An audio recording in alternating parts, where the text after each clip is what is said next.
Cold Hands, Warm Hugs by GriffinRose. Read by My Lost and Found. Summary. Shinsou knows he deserves better from his foster home, so he leaves. Leaving on one of the coldest nights of the year was maybe not his brightest idea, but he's not sorry he did.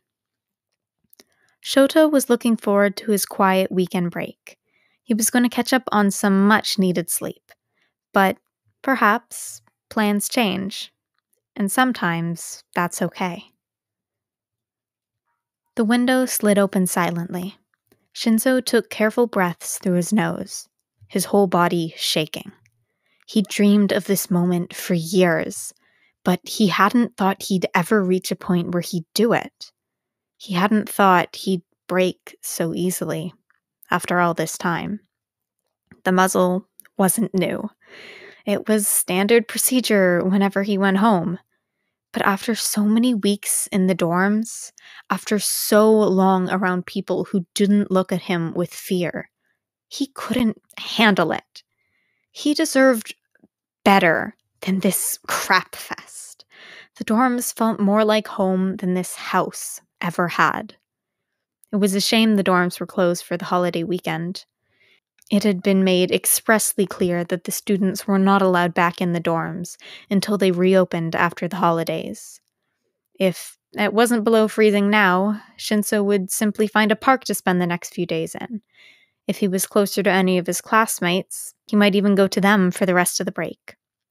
If he wasn't muzzled, he'd stick it out at home. But he deserved to be treated with some basic human decency. And that wasn't going to happen here. So he packed his bag. Most of his stuff was at the dorm, thankfully, so he only packed what he'd brought with him for the weekend break anyway. And he climbed out the window and took off down the street, fully charged phone in hand with GPS guiding him. He hadn't realized it was going to take so long to walk there, but it was fine. He was fine. He pulled the hood of his coat lower over his face. He'd wrapped an old threadbare scarf around his face, so hopefully no one would notice the muzzle and ask weird questions. He couldn't get it off by himself, and the key for the stupid lock was on his foster mother's wrist. There was no way for him to grab it without her noticing, and that would get him in even more trouble. Then he'd have to do this trek injured in some way, likely still muzzled. His toes were numb as he walked. The temperature continued to drop as the night went on. He should have worn an extra pair of socks. Maybe an extra shirt, too. His coat wasn't doing nearly enough to block out the wind. He couldn't feel his exposed fingers either, but they were frozen around his phone, so it was fine. As long as he could follow the directions, he'd get there, and it would be fine. A little cold wasn't going to kill him. An hour later, he was only halfway to his destination and rethinking his plans. A little cold would have been fine, but he's pretty sure he'd passed into the a lot of cold by now. The tips of his fingers were a pale white. He should probably call ahead, possibly arrange a ride and get out of the cold faster. Except talking wasn't really an option, and he didn't have the dexterity left in his fingers to text. So this was not one of his better plans. Aizawa could yell at him later, assuming he let him in the door. Shinsou was arriving unannounced in the middle of the night on a holiday break. Aizawa's sleep schedule was usually crap anyway, and he'd insisted Shinsou come to him for help at any time, day or night. And he was the first person Shinsou actually believed when he said that, partially because of his crap sleep schedule. It had sounded like a good idea when Shinsou amended his escape plan. Running to somewhere would work out better than mindlessly running forever. And if he was hurt, it was good to go to someone who knew basic first aid. He trusted Aizawa in a way he'd trusted very few people in his life. So he'd memorized the man's address, the one time he'd been brought over, so Aizawa could grab something. and he had a feeling it wasn't an accident. Aizawa had forgotten it and dragged Shinsou to his apartment to get it. He trusted Aizawa, so he put one foot up in front of the other, slowly but surely, making his way across town to his apartment. It was 2 a.m, and Shouta was happily nursing a cup of chamomile tea while finishing up some of the lesson plans for after the break. For once in his life, he didn't have anywhere to be the next day, and he was looking forward to not leaving his bed for the duration of the day. As soon as he finished the edited lesson plans, taking each student's growing strengths and weaknesses into account, he'd be free to conk out for 24 hours. He couldn't wait. No teaching, no patrols, just catching up on much-needed sleep. Maybe he'd even watch TV. He jotted down a note about Jiro's quirk when someone knocked on his door, shattering his calm. It was 2 a.m. Who the hell was knocking on his door? Whatever the reason, it couldn't be good. His mind raced with morbid possibilities as he approached the door. He fully expected to find someone bleeding to death, but that wasn't what he saw when he peeked through the peephole. His heart seized at the sight of Shinsou Hitoshi. There was absolutely no good reason for a student to be at his door at 2 a.m. There wouldn't have been a good reason for any of his students, but he was somewhat aware of Shinsou's situation, and the vague expressions he had painted a bloody explanation in his mind. He wrenched open the door. "Shinsou, what are you doing here?" The cold slammed into him, making him shiver. God, how long had the kid been out here? "Get inside." Shinsou stepped in, worryingly quiet. He had his phone clutched in his hand, and he struggled to kick his shoes off. His bag had all but fallen to the floor when he stepped in. Shouta held him steady, looking up and down for injuries, but he didn't find any. "What happened?" To answer, Shinsou pulled his scarf down, eyes stuck on the bare wall next to them, starting to water. Shota's blood boiled. A muzzle. Someone had muzzled his kid. He wanted to punch a wall. "Oh, kid, come on. Let's go sit down and see if we can get that damn thing off." Shouta guided him into the kitchen and pushed him to sit down at the table. Shinsou was cold to the touch. His hands were several shades too pale, one still clutching at his phone. Shouta was beginning to think that it wasn't by choice. He slid his mug of tea over to him. "Just hold on to that to help you warm your hands up." It wasn't boiling hot anymore, so it should be just enough to help his hands heat up gently. He had to pry the phone from his left. Shinsou's fingers felt too stiff to move on their own. Then he looked back at the muzzle. There was a small lock threaded onto the strap to keep it closed. Oh, he was definitely going to punch someone for this. "Is this the work of your foster parents?" Shinsou nodded. "Well, you are never going back there again. I'm gonna grab my lock-picking kit. Sit tight." He patted Shinsou's shoulder before striding quickly to his bedroom. His kit was with his uniform, carefully laid out on top of his dresser. He grabbed the kit, and on his way back to the kitchen, he grabbed a throw blanket from the living room. He draped the blanket around Shinsou's shoulders. Once he had this stupid muzzle off, the kid could grab a bath and properly warm up. But the blanket would help for now. It was a simple lock. Even an amateur lockpick probably could have jimmied it open without any training. But Shinsou would never have been able to get to the angle he needed with his head like that. He tossed the lock onto the table, and then undid the buckles as quickly and gently as he could.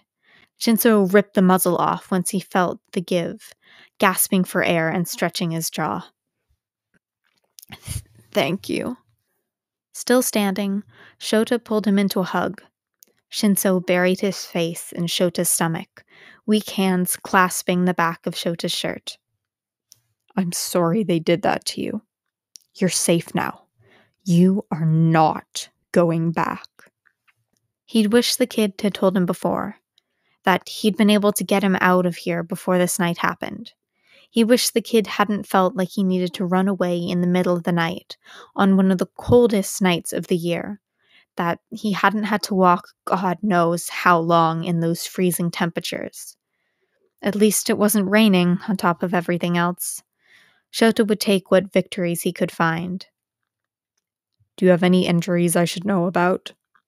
Shinsou shook his head. Okay, let's get you into a bath to warm you up then. Okay? Shinsou nodded, and Shouta helped him stand. He kept an arm around Shinsou's shoulder to guide him to the bathroom. Shinsou sat on the closed toilet while Shouta fiddled with the bath, making sure it wasn't too hot. He wasn't sure if Shinsou was hypothermic or not, but better safe than sorry. All right, that should be good, Shouta said. I'm going to find you a change of clothes and make you some tea, unless you wanted me to stay. Shinsou shook his head. I have clothes in my bag. Then I'm sticking them in the dryer. His apartment might be small, but it had its own stacked washer and dryer, which was great since he usually ended up doing laundry at midnight or something. Yell if you need anything. Leaving Shinsou to soak and warm up, Shouta fished some clothes from the book bag by the door and stuck them in the dryer along with an extra towel. Then he grabbed his phone and texted an officer he trusted to file for protective custody.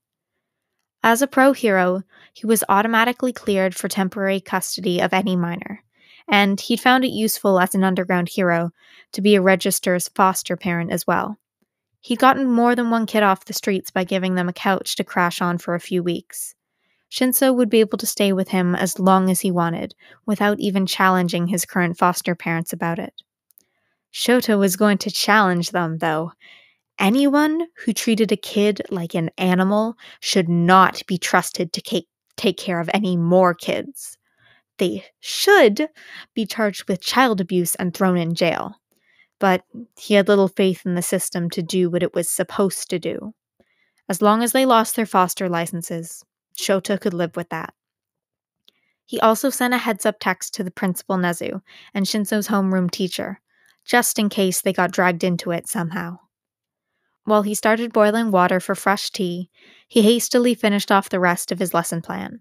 He'd been just about done anyway, and if there were some things that he'd need to go over again later, he didn't mind. He left Shinsou's dryer fresh clothes and towel outside the bathroom door and went to set up the spare futon in the living room. Shinsou emerged just as he finished, wrapped in the blanket again. Better? I can move my fingers again, so that's something. Shouta snorted and pushed him towards the couch, fetching the fresh tea and handing one to him. I'm opening a case against your foster parents. You should be clear to stay here with me when needed, but since you live in the dorms, it's mostly a non-issue. Shinsou's fingers tightened around the mug. He had color in his face again, which was a good sign, and he didn't radiate cold like he had before. Will there be a court case? Depends how things go. If your foster parents fight it, there might be. They won't have much ground to stand on when you came to a pro hero with a muzzle you couldn't undo on your face. That still pissed him off. How was Shinsou supposed to eat or drink with that thing on? What if he got sick and needed to throw up? What, was he just supposed to choke on his own vomit? Shinsou flinched at the mention of the muzzle, which made Shouta even angrier. Yeah, he was going to rake his parents across the coals. Does it? Shinsou twisted his mouth and let the sentence drop. Shouta raised a brow and waited for him to continue. Shinsou struggled to ask questions sometimes, and he learned the best thing to do was give the kid time to ask. A hero should be stronger than this, Shinsou stated, avoiding a question altogether. He avoided eye contact, too, staring at his half-empty mug. And what a statement. It looked like all the kids' insecurities were going to come out tonight. I'm not sure what you think a hero should be capable of, but you've been forced to live in an abusive situation for years without letting it turn you bitter and resentful. When you hit your breaking point, you made a plan to get out and get help. That sounds pretty strong to me. Shinsou's lower lip trembled and his eyes watered. Slowly, carefully, broadcasting every movement in case Shinsou wanted to pull away, Aizawa put his arm around Shinsou's shoulder again and pulled him into a half hug. There's no shame in getting help. Part of being a good hero is knowing when you need backup. Shinsou melted against him, pulling his feet up onto the couch and curling against Aizawa. Why are they so convinced I'm a villain? His voice was small and quiet, barely audible. If Shouta wasn't so tuned to him after all the training together, he would have missed it. He rubbed Shinsou's arm. Sometimes people get an idea in their head, and nothing you do or say will change their mind. That's not your fault. That's on them. You are not responsible for the actions of other people. It was a lesson all heroes had to learn eventually. Usually it was when a hostage negotiation went south, and the hostage didn't make it. Heroes tended to blame themselves instead of the villains.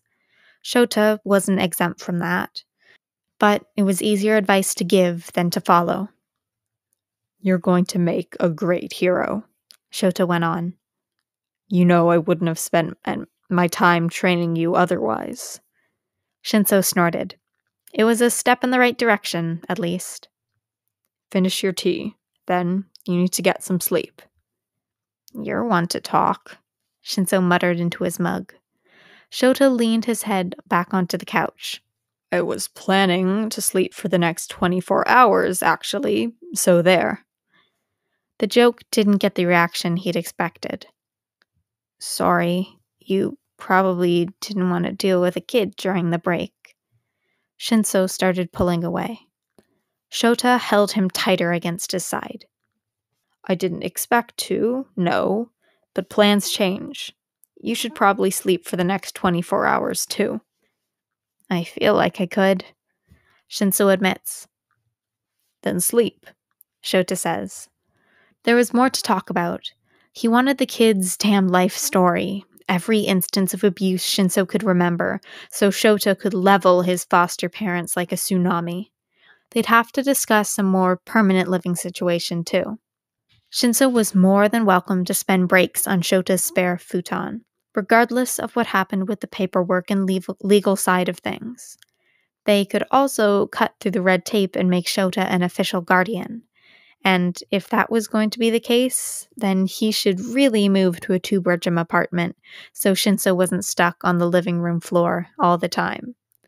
But that would be up to Shinsou. The kid deserves some power over his life for once. There'd be time to talk about it later, once they were both rested and thinking clearly. Shinsou was a warm weight against his side, sipping at the rest of his tea until his head rested against Shouta, and didn't move again. Shouta carefully pulled the mug from Shinsou's hands and put it on the end table next to his own.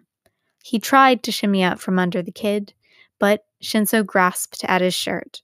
An unconscious reaction or not, Shouta mentally said, "Fuck it," and made himself as comfortable as he could, sitting up on his couch with half the light still on. He didn't even remember if the front door was locked. Shinsou had decided Shouta was his pillow, though, and that was worse than when a cat fell asleep on him.